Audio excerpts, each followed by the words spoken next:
Oh, 12 kurang seperempat ya. Ini nggak dapat. Kejadian sini ya saya datang sekitar hampir setengah satu ya. Oh, setengah satu ya. Api sudah gede, terus apa? Tinggalan lah nggak bisa diselamatkan. Oh, nggak bisa selamatkan. Nggak selamat cuma mobil doang sama orangnya. Oh, jadi cuma mobil Pak yang bisa selamatkan Pak ya. Di dalam rumah dong berapa semalam Pak?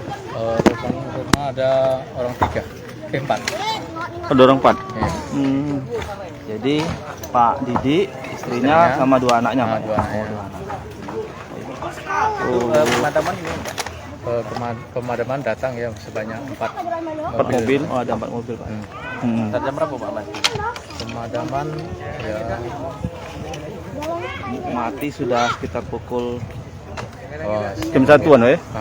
Oh. Ini yang terbakarnya apa Be Pak?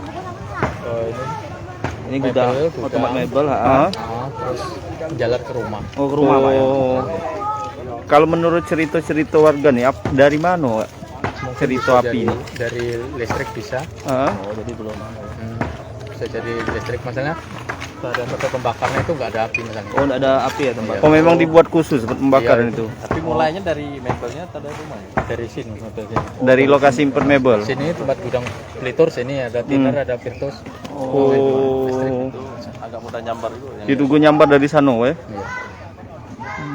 Jadi 2 rumah jadi gudang mebel dengan rumah. Rumah. Pak Didiknya di mana sekarang Pak? Itu. Oh, itu rumah Mertuanya. Oh, rumah mertuanya. Pak siapa namanya? Marsono. Saya juga kerja di sini. Oh, Pak Marsono kerja sini ya. Yang jelas ini yang motor 2. Motor 2. Uang cash sekitar 35. Ada uang cash ya Pak ya? Iya. Yang selamat cuma mobil doang sama orang. Mobil apa Pak? Innova. Oh, Innova.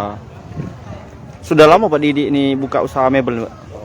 Sudah lebih dari 15 tahun. Oh, lebih dari 15 tahun loh. Lama. Oke, demikianlah. Terima kasih Pak Marso. Iya. Jadi ini. Kalau sekarang warga ini sedang apa Pak? Gotong royong. Iya, lagi gotong royong. Bersih-bersih Pak ya? Iya, bersih membantu. Oke. Pak RT. Eko dari Tribun Pak RT. Jadi cak mana Pak RT? Kejadiannya malam tadi Pak RT?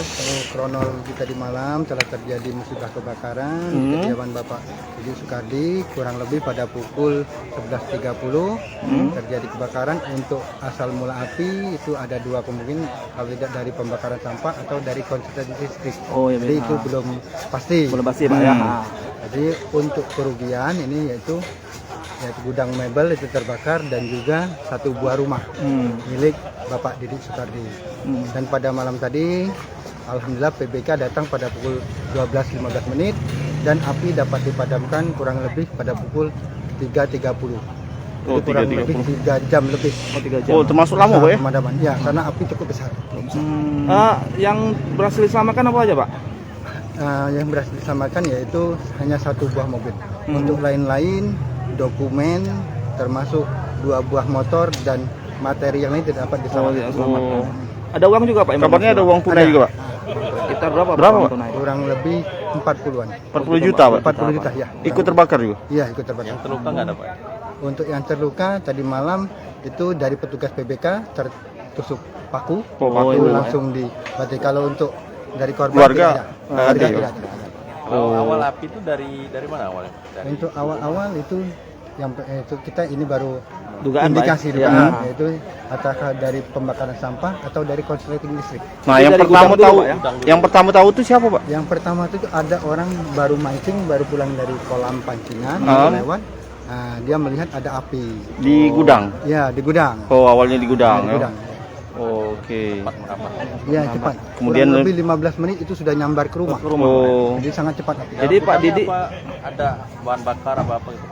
Untuk di gudang itu bahan-bahan mebel Pak, seperti kayu, yaitu lemari yang sudah jadi sekitar 60 unit itu sudah jadi, sudah itu sudah siap jual tiner, spiritus itu ada. Ada tiner yang yang mudah terbakar. Jangan lupa subscribe, share, komen, dan like ya.